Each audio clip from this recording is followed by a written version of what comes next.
در یک روز سرد زمستانی، هنگامی که فرانکنشتاین در حد مرگ یخ زده بود، توسط ملوانان کشتی نجات یافت. او شروع به گفتن سرگذشت خود کرد.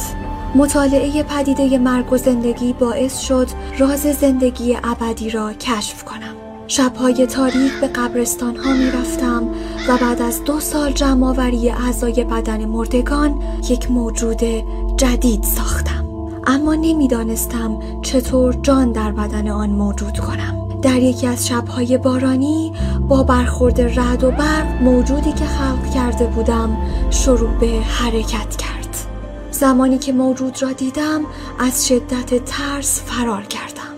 چند روز بعد برادرم به قتل رسید. به صحنه قتل که رفتم فهمیدم قاتل کیست. اما دادگاه خواهرم را به جرم قتل برادرم اعدام کرد. من با عذاب وجدان فقط اشک می‌ریختم، چون هیچ کس باور نمی‌کرد موجودی که من ساختم برادرم را به قتل رسانده باشد.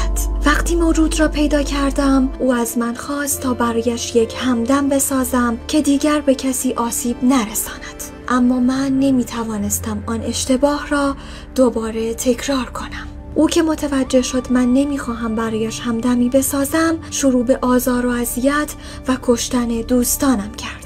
حال من به خاطر پیدا کردن او سر از اینجا درآوردم. ویکتور فرانکنشتاین بعد از تعریف کردن داستان ترسناک زندگیش جان سپرد. آن موجود هم که در تنهایی و ناامیدی مطلق به سر می برد طاقت این همه عذاب را نداشت. بعد از مدتی خود را آتش زد و مرد.